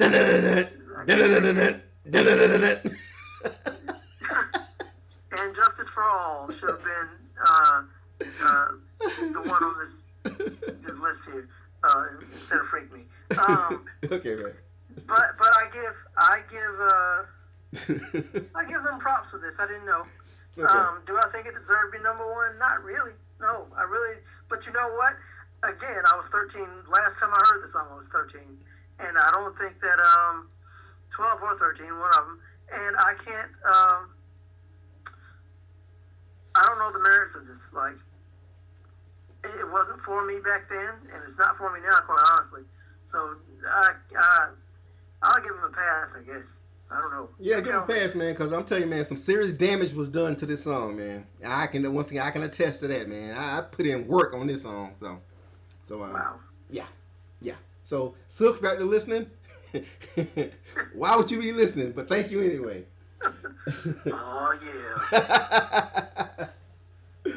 Okay, man. Next up is Janet Jackson with "That's the Way Love Goes." It was number one for 8 weeks. Of course, this is one of Janet's biggest hits. I think this is the biggest hit this year ever had as far as time at number one. And this song, I mean, it's one of the few Janet Jackson songs. Okay, I liked it. It deserved to be number one. Maybe not 8 weeks worth, but yeah, it deserved to be number one. So yeah, go. I think I liked this the first time I heard it, and then after that, no more. No, I mean, okay. Well, I'll let it slide because it's really not that bad, but I don't like it. You know, as far as an R&B pop hit,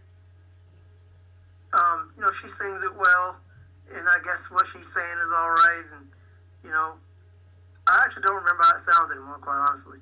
So I don't really know, but I know I didn't like it. Again, I liked it maybe the first time I think they sampled the Vapors for this song. I think that's what they did. Yeah, I think they sampled Vapors, I believe. Maybe I should go back and listen to it. I don't recall. You know what? Let me pull it up real fast. Let's see if I can pull it up real fast here and see. Janet Jackson. What's the name of the song? That's the Way Love Goes. That's the Way Love Goes. There it is. Let's see.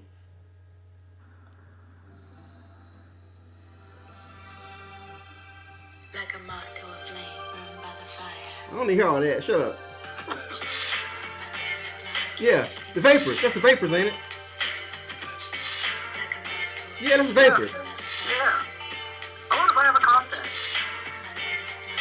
I haven't heard it in many years. Yeah. She called the Vapors. I guess that's why I liked it, because they sampled Vapors. So. Well, you know what?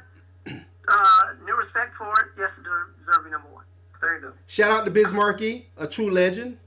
Is he still alive, or did he pass away? I know he was having some troubles. He's not dead yet. He ain't dead yet? Okay. Here's hoping that he recovers. Yes.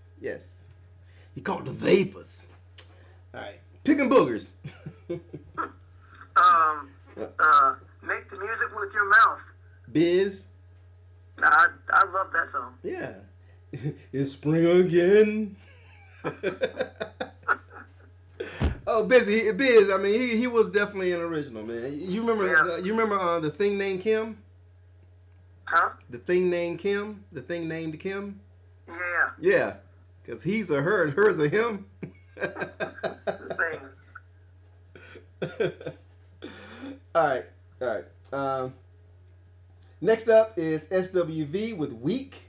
SWV was a girl group, R&B girl group, and they had a string of hits. And I think Weak was their biggest, crossover hit. It was number one for 2 weeks. And I mean, I wasn't into girl groups, especially R&B girl groups back then. But the girls that I dated back then were, so I had to listen to the song incessantly.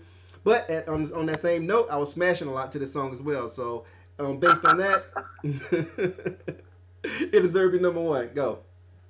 I have always been into girl groups of all sorts. So have I. What? Nothing. Go What'd ahead. you say? I'm being No, nasty. what'd Go you say? ahead. What'd you say? I said, so have I been into them. Oh wow. With this song on, right? Yeah, with this song on. Um, That and Downtown. You remember Downtown? Yeah, I do remember yeah. that. If you were a girl and they put on Downtown, you're a dude, you know exactly what you gotta do. So you don't even ask no questions. Just get to work. Go ahead, man. Okay. SWV. I didn't hate them. I thought they were all right. but this being what I think was their debut song was a weak introduction to them. No, it wasn't their debut. It wasn't their debut. Huh? It wasn't their first I think- song. No. What was their first song then? They've been around for a while. This was their first crossover hit. They've been around for a while though. I forget their. I mean, I don't know their songs, but they've been around for a minute. This wasn't their first song out the gate. No. Oh, okay. Well, good for them. I think that was, maybe this was the first time I'd heard of them, and it was weak in my opinion. But I have respect for SWV. I think they actually put out a lot of good songs, and they were very talented. And I know why people will be into this track. So yeah, I will let it go at number 1. Right on. Like I said, they a lot of stuff happened to that song, so that makes it indelible. That makes it a classic. All right. Wow. Next up is UB40 with "Can't Help Falling in Love." Of course, UB40 sprang to fame with "Red Red Wine," and this was their second number 1 hit. This was number 1 for 1, 2, 3, 4, 5, 6, 7 weeks. Good Lord, there's a lot of songs ruling the charts back in 1993. I never liked this song. So I've only heard it just a few times, but it never grabbed me. So 7 weeks on the charts? Hell no. Go. Yeah, this song is a cover of an Elvis song. Oh, is it? And it's a UB40 was a somewhat reggae group, and so this was a reggae version of an Elvis song, and it's kind of terrible. But Love me it's not- tender, love me true, all my dreams fulfilled. It's not like that. It's not that song, but this song was Lemonade, oh, that cool, from the refreshing movie. drink. It was from the movie Sliver, if you remember that. Yeah, Sharon Stone. Yeah. Okay.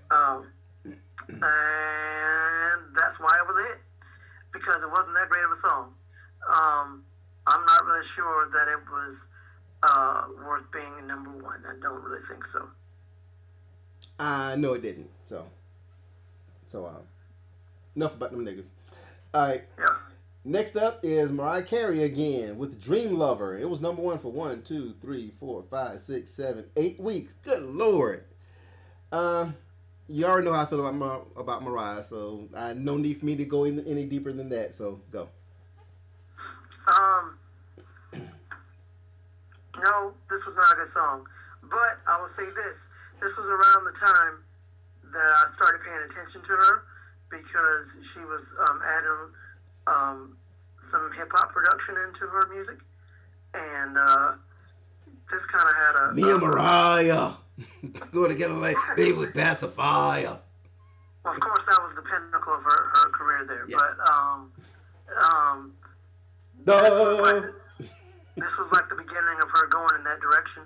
So this sort of, I don't know, I think it had a musical arrangement that I enjoyed. And let me ask you a question. What would Raekwon say if Mariah Carey approached him to do "Dream Lover"? How would he react to her? Hey, yo, Mariah, yo, let me tell you something, Lord. You fly and everything, though, but I can't even do it like that. I can't even do it like that, God. I gotta keep it hard all the time, son. You know what I mean? But we don't get on R&B like this whack nigga taking a loop like that, son. You don't do that, son. No, Lord. Well, I tell you what, I get my brother Dirt, he'll get on his tracks, and he'll freak it. But that ain't me, Lord. No. How would DMX react if she asked him to Right. So what you're saying to me is that you want me to get on this track with you? You want me to bust a rhyme? This song's called Dream Lover, right? I can be your dream lover. I got a heart. You see, I know I'm hard, and I know I'm a gangster. I'm from the streets, but I got a heart too. I can show you what dreams really made of. Love. Dream Lover. Mariah Carey. DMX. It's on. Let's do it.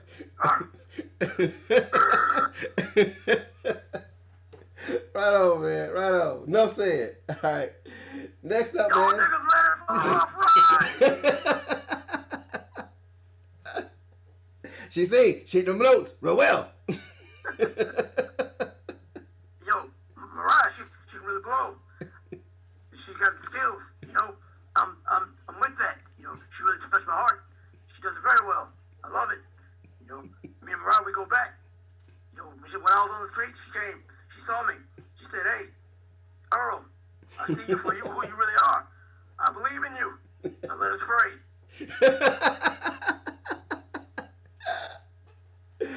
Alright, man.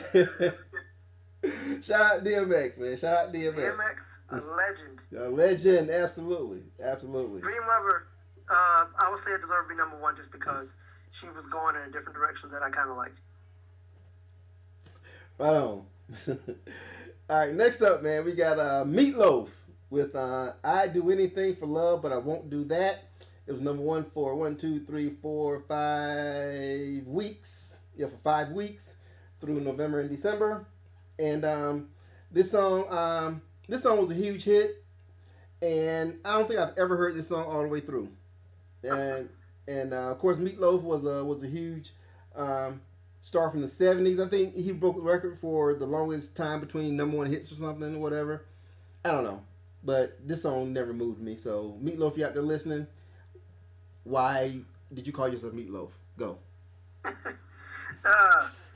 Yeah, I don't know why he called himself Meatloaf. I don't actually know the story of Meatloaf. I know he's a trumper, though. Oh, is he? Okay, Yep. well, I take that back. Meatloaf, you out there listening? Fuck you and your mama. Go. Yeah. Fuck Donald Trump.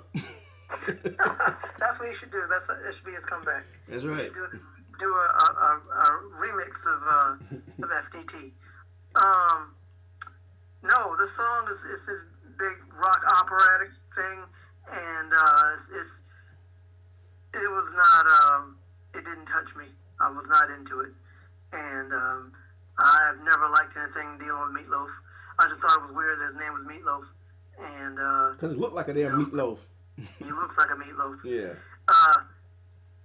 One thing I do find, no, this song doesn't deserve to be number one. One thing I would say is that, I find very interesting and very sad about Meatloaf. I thought he died recently, but he didn't die. He was on stage, he collapsed on stage, like he was singing, and he just collapsed. And oh no, he's dead. He wasn't dead though. Damn. And then he saw Donald Trump as his Lord and Savior, and he became a massive Trump. Fuck Donald Trump. Yeah, So- fuck Donald Trump. Yeah, So nigga, even if fuck this Donald Trump. What? Even if this were a great song, I would say I disavow anything dealing with Meatloaf now. So no, didn't deserve to be number one. I like white people, but I don't like you. There's niggas in the hood want to fight you. Yeah. Alright, so Meatloaf, you out there listening, man, go fuck yourself, really. You QAnon motherfucker. Shit. You need to check the videotape and the facial recognition. See he was in that crowd out there at the Capitol and I rest think his he's too ass old and too. frail to be out there in an insurrection. So what? He's probably too old and frail to be out there in an insurrection, Nah. trying to overthrow the government. His one had that mask on with the damn zip ties. That was him.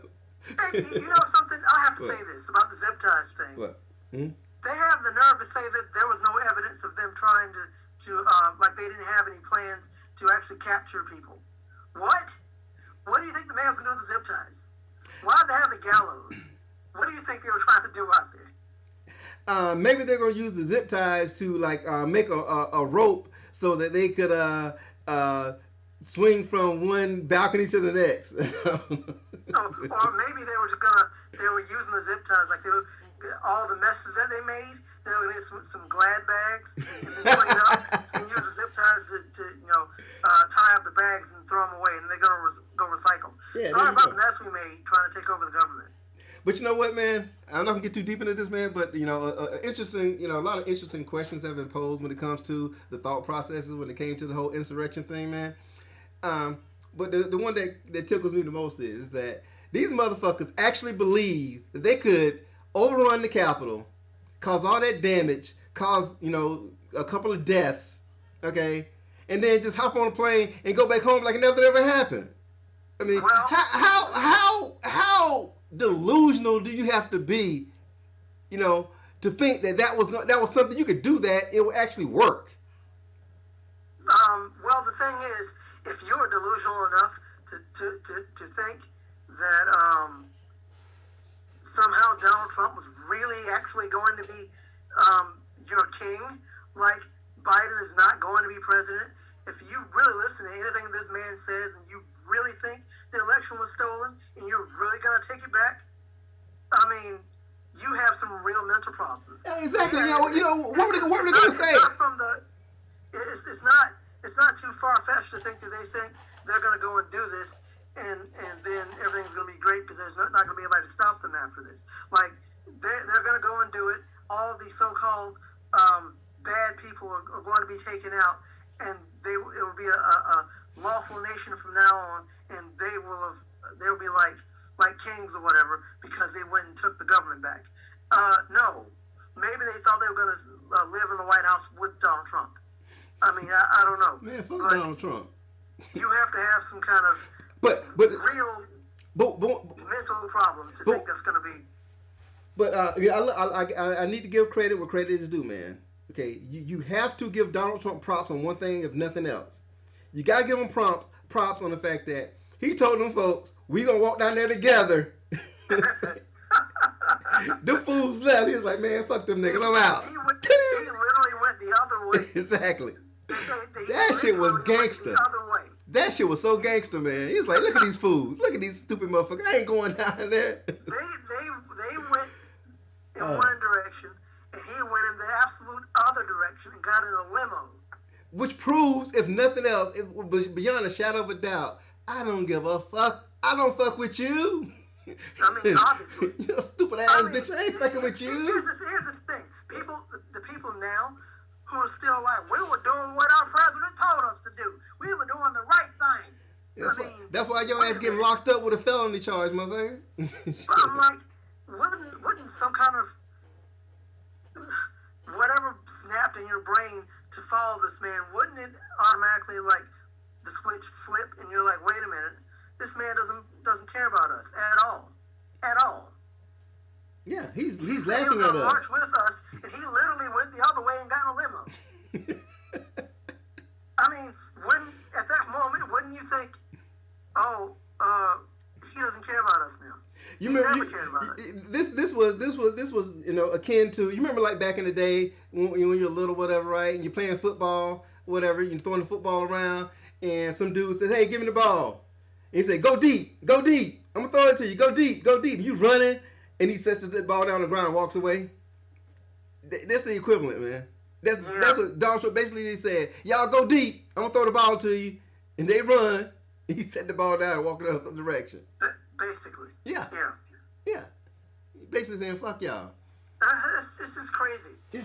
Oh man, we're at a horrible place in this world, not just our country. Like this world is just screwed up. Wow. Yeah. Exactly. I Man. can't believe it. So we're digressing. But Yes. but Donald Trump, you out there listening, dude? You got 4 more days. 4 more. well, less than 4, right? He's gonna try something before it's over. It's over. In the immortal words of Luther Vandross, it's over now. Okay. All right. Enough about them niggas. All right. Next up, we got Janet Jackson again with the song entitled "Again." It was number 1 for 2 weeks, and this was kind of I think it's like a pseudo ballad, and it's typical Janet Jackson drivel. And I guess it deserves me number 1 because she is Janet Jackson. Go. This song sucks. I hate it. I've always hated this song. I can't give her any kind of props with it because it's a terrible song in my opinion. Ah, man, I can't stand it. No, it doesn't deserve to be number 1. All right, so I guess Janet, if you're out there listening, fuck off. Uh-huh. All right, and the final song, it went number 1 on Christmas Day. In 1993, it is Mariah Carey with Hero. which was a uplifting, inspirational type of a song. And I think this is like the only song by Mariah Carey that I like, that I can actually stomach. So I'm gonna say it did deserve to be number one. Go. Huh. Okay. A hero lies in you. I think I've said it before. What? I don't like uplifting songs. I don't like songs that tell you things that are not true, like this whole belief that you can do anything you want to do as long as you believe in it. I don't think that's true. Well, essentially, you can. I mean, Yeah. you can be, you can be president. I mean, you could. It could potentially happen if you do all the right things. Yeah. If you, which some of it involves screwing people over. Yeah. And you know, a certain type of person has to, in order to succeed in certain things, you have to be a certain type of person who's willing to do certain types of things. And it's not just a matter of you believing in yourself and believing that you can do whatever you want to do. It's a matter of actually being a type of person who can do whatever you want to do regardless of other people. And I don't like songs like that. I don't like that kind of thinking. That the power of positive thinking is not for me. You positive? That's not to say that Are I'm you just positive a about complete- that? What? So are you positive about that? I'm positive about that. And I'm not. That's not to say I'm an overly pessimistic person. I might be, but you know, I'm not really saying that I am. But just little songs like that, like it just seems like people telling you a lie. And with that, other than this song not sounding good, I don't like the message. So no, It's it is inspirational, man. Come on, man. Have a heart. I mean, it went number one on Christmas I have Day. a heart, but it's just like it's a lie. Well, pretend she's singing to a dog. She's singing about a dog. How about that? Would that make you feel better? Why would it? I mean, I guess there are hero dogs. So I mean, so if the video was like, dogs showing dogs, doing heroic things like Lassie, fighting a bear and all this kind of stuff, and Benji and all the cute little dogs out there in the world, and Snoopy and all them, whatever, man. Would you feel a bit better then? It will make me cry. It still wouldn't be a good song, but it will make me cry. Old Yeller, did you cry when Old Yeller died, man? I've never. You never seen Old Yeller? You can't be a dog lover and never seen Old Yeller, man. Do you know why? Because I know what Old Yeller is, and I actually read the book. And? I've never seen the movie, and I cannot. No, I will not watch that. Why? Anytime there's a movie about someone shooting a dog, I can't do it. They don't show him shoot the dog. You just hear the I know shot. I know that, but How would you know that if you've never seen it? I know the story. But you don't know how. I don't know the story. I know the dog became rabbit, and they had to shoot him. Yeah, they had to put him down. Yeah.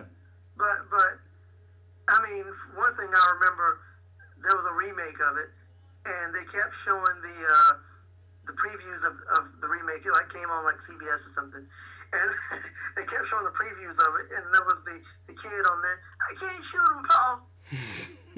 and it made me so sad. Hey, give me this goddamn gun.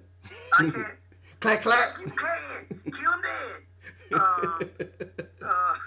He didn't say that, but I kill him dead. That's what I imagined him saying, and I just couldn't do it. So, no, I've never actually seen Old Yeller, but I know the story, and I know what it was about, and I just cannot do it. Well, I cried when Old Yeller died. Okay, I cried when Old Yeller died. So. I mean, I would cry when there's. You ever seen the movie My Dog Skip? Nope. I don't watch dog movies. Hmm? I don't watch dog movies. I don't either. I try not to watch them because they make me sad. Then why would you ask me if I watched My Dog Skip then? I didn't know if you'd seen it or not. You could have seen it. I happened to. What is it about me that make you think I would watch a dog movie? Especially. I don't know. I don't know. So you think you know a motherfucker, man? Well, what I'm saying is this: I didn't want to watch the movie, but I happened to come across it. Fuck Donald Trump. And Donald Trump has nothing to do. He's the first president that I know of that didn't have a dog or a cat. He didn't have a dog for real? No. His son didn't have a dog or nothing? He had no pets. What about his little son? I mean, his son didn't live in the White House. I don't know. Oh, he didn't? No. You know, you never saw him, so I was like, oh shit, they keep him in the basement. Shit. I mean, they kept him in another state. They kept him in Dolly Parton's basement. Yeah, or You know what? I don't think he actually has a son. I think it was a hologram. okay. I think maybe it's a stand-in. Yeah, something. He ain't really got no son. You know, or They maybe ain't your it's son, Melania's dog. son and not Donald Trump. What? I mean, maybe it was Melania's son and not Donald Trump's son. They gonna make a new song, FDS. Fuck Donald's son. Yeah, fuck Donald's son. Yeah, Well, nigga, no. fuck Donald's son. Might be doing that in 30 years when the boy is eligible to be president and he I know. runs. When that be a trip, man? You know, It'll be carrying on his horrible. daddy's legacy. What? I hope we don't make it to that point. I hope we don't make it to Donald Jr. Nah, or Ivanka. Screw nah, that. nah. They won't. Neither one of them will. I mean, Well, I hope the whole family goes to jail. yeah. I mean, they got too much dirt on them, man. No. They had their one Well, that shot. doesn't mean anything. They can easily get away with it. I mean, What I'm saying is, man, you know, once again, the world got hip to the whole Trump sham fiasco, man. That's why 81 million people got up off of their asses and made sure that they didn't get a second term. Nope. The What? world got hip to it. Nope. Because it would have been a landslide. It was a landslide. No. 75 million people still voted for the guy. No, 74. May as well be 75. Yeah, but 81 didn't vote for him. You got to keep that in mind. But wouldn't it have been better if, You know, people could talk about how many folks voted for him, and they seem to forget the fact that more people, did not vote for him. Yeah, I mean, but the thing It's like folks are devaluing the fact that Joe Biden beat his ass. that happened, yes, but the thing about it is, wouldn't you have wanted to it was not close, but wouldn't you have wanted to be much less close? Like, You only got to win by one. Okay? You only got to win by one. I said it before, but I wanted to be an outright rejection of this man. It was a rejection. It was a rejection. I wanted to be like no question at all. There was no question. They see, you let them put that poison in your mind, man. It was no question. To me, 81 million versus 75 million. See, It should have been. you it should have been fell 100 for million. it. You fell for it, man. You let him plant that seed of doubt. No. I didn't fall for anything. Okay, But but you're saying that he was not soundly defeated. No. Well, listen to what I'm saying. I wanted to be where it would be like 100 million for Biden. Then you can say a word about Trump even coming close to winning because nobody's gonna come back from that. He didn't come close to winning. He 81 million versus didn't come close to 75 winning. million. But to me, that's not enough. he To me, did not come close to winning. But he lied so much to make people think, well, maybe he did come close to winning. No, he did not come close to winning. No, he didn't. But see, No. But here's the thing: if it had been like 100 million, we wouldn't have had that whole week-long fiasco of waiting to see what the numbers actually were, because you would have seen it on election night. That's what I wanted. Well, obviously because of COVID and everything, and absentee balloting and everything, it just wasn't possible that. But yeah, you're right. But the thing is, even without absentee ballots, I wanted to be where there was no question that Trump lost. There was no question. Not to me. I watched the same election that you watched. No, on election night it was way too close. No, on election night, I knew before election night. If you follow me on Facebook and Twitter or whatever, man, I'm saying it's a wrap. It's a wrap. Yes, you said that, but you were saying that based on early voting turnout. I said that based on the fact that I knew that there was no way he was going to win again. That's What why. I saw based on early voting turnout, I thought for sure he was done for. He was done for. He lost, man. What you mean? You thought he was done for? He was done for. What I'm saying is, the trepidation that you may not have had it, but the trepidation that I and a lot of people had on election night watching those numbers, it should have been like it was with Obama. With Obama on election night, there was no question that they called it that night. There But you gotta keep in mind, man. You gotta keep certain things in mind, man. There's a certain dynamic in action here, man. Obviously, Trump getting elected in the first place, man, was a referendum on Obama, okay, Yep. and also Yep. a rejection of Hillary. I Yeah. mean, folks hated Obama so much. All these racist folks hated Obama so much. They came out. Folks who probably didn't bother to vote previously came out and voted for Trump to make sure that that the guy that used the hatred for Obama to propel him to the White House got there. Okay, but people like he lost by 7 million votes, man. 7 million is a big number. 7 million is a lot of fucking folks, man. It's not like it was 7 people, man. 7 million is a lot of fucking votes. It All right. is. It is. But Now, if it was not for the Electoral College, then there wouldn't have even been this type of a question, man. It's like, okay, it's like, like in the Super Bowl. You know what I mean? If you win the Super Bowl by 7 points, man, that doesn't devalue your win. You still gonna be Super Bowl champion. They like, well, you only won by 7 points. The thing about it though is the Super Bowl versus the presidential election. No, what I'm saying is, We're talking about here is a sound rejection of absolute racism, fascism, and mishandling of the biggest pandemic that we've had in our lifetimes. But this is America. You keep forgetting that you live in America. You want to see everybody come out and reject that garbage. Yet we didn't see that. We saw 7 million more. Dude, we saw 7 million more. Dude, have you forgotten? Have you forgotten, man? We're less than 60 years away from Jim Crow. Okay. Exactly. It has not. America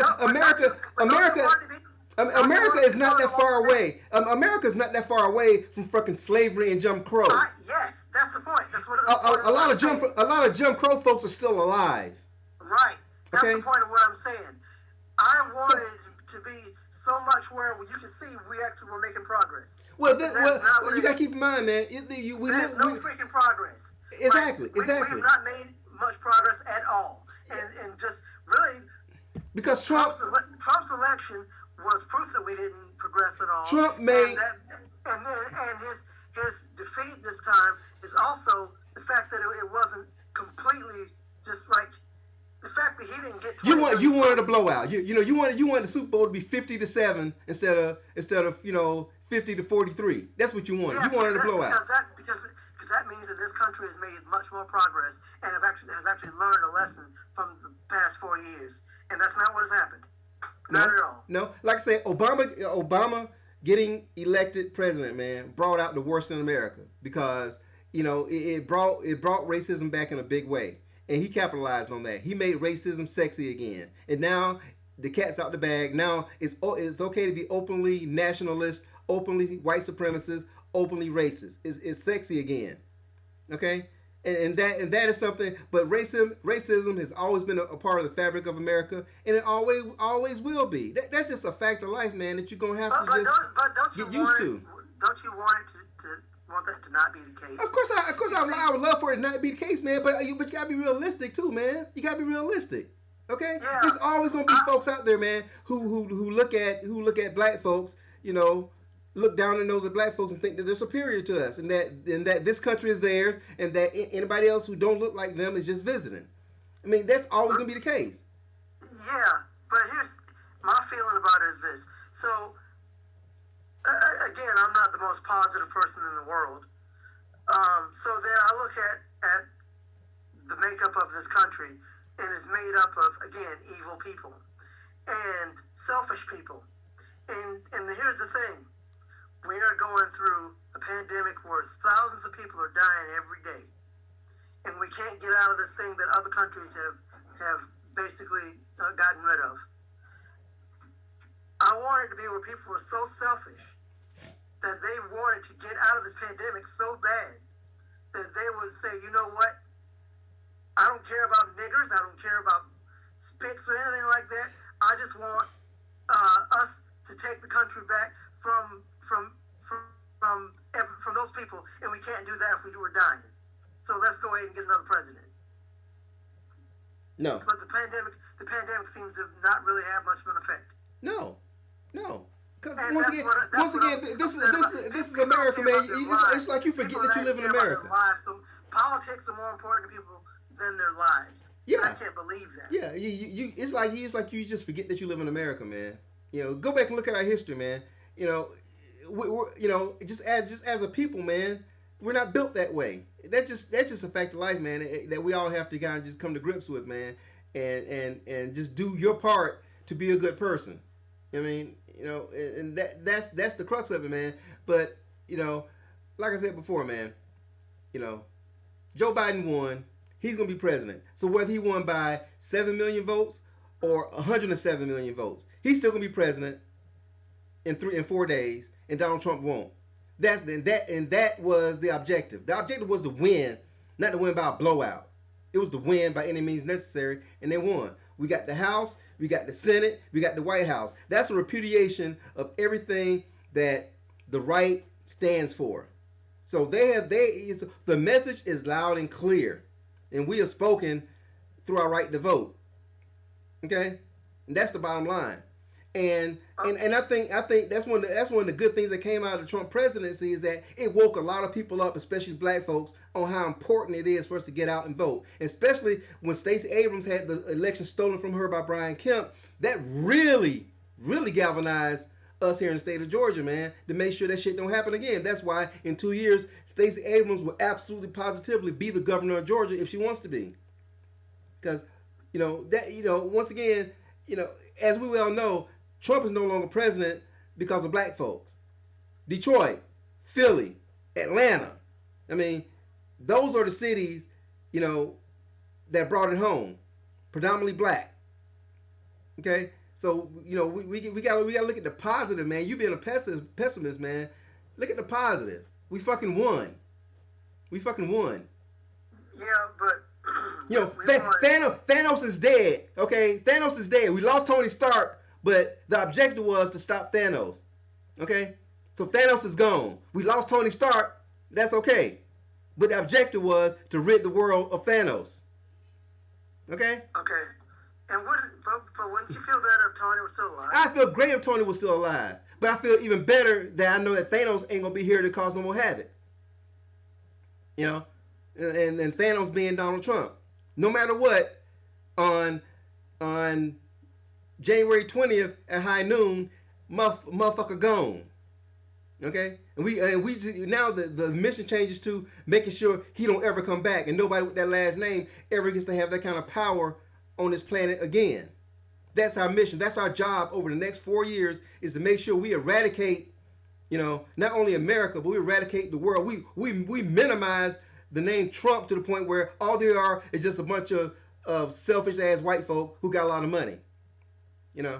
That's our next mission, man. And once again, it doesn't matter if we do it by 1 vote or 800 million votes. You just gotta make sure that motherfucker never ever has that kind of power again. And that being said, Mariah Carey, Hero, did deserve be number 1. Yeah, I would say no. But, Christmas Day, 1993, when it went to number 1. I guess people wanted to hear that on Christmas, so sure, we'll go with it. All right, so there you have it. So what do you think? Were we off base on any of these songs? I mean, on my last show, I've gotten a lot of comments, folks kind of challenging some of the things that I said, so I appreciate that. That means a couple things. It means that you actually listen to the shit we're saying, even though we digress a lot. You listen to the shit we say. And you're becoming passionate about some of the things that we do talk about and everything. So I appreciate folks taking time out to listen and everything. I know sometimes we get long-winded, we get off subject, start talking about shit ain't got nothing to do with, with the Hot 100 and all that kind of stuff and number 1 songs like just now. But that's the fun part. We don't talk in a straight line, but we always get to where we need to get to. So you got any closing shots, man? No, I think I've said enough. Fuck Donald Trump. FDT. Damn it. So I guess the next time I do a show, most likely it'll be under a new administration. So for this being my last, most likely being my last show under the Trump regime, I guess I can close out by saying, please make sure that you subscribe, sign up for notifications, hit me up on Twitter at What Lonzo Thinks. Trump no longer has a Twitter account, so that means I can get more followers, right? So cut down some of the bandwidth and some of the traffic. Hit me up. You can email me, whatlonzothinks@gmail.com. I'm going to put up a new website as well. It's coming soon, so it'll be a new whatlonzothinks.com coming your way as well. Lots of content, lots of new ideas for shows and everything, so definitely be on the lookout. I'll start doing more Zooms to where I'm recording more video so you can actually see my ugly mug. So other than that, tell me what you think about today's show and who deserved to be number one, who didn't deserve to be number one. And once again, as you well know, you just heard What Lonzo Thinks. And fuck Donald Trump. Yeah, fuck Donald Trump. Yeah, nigga, fuck Donald Trump. Bye.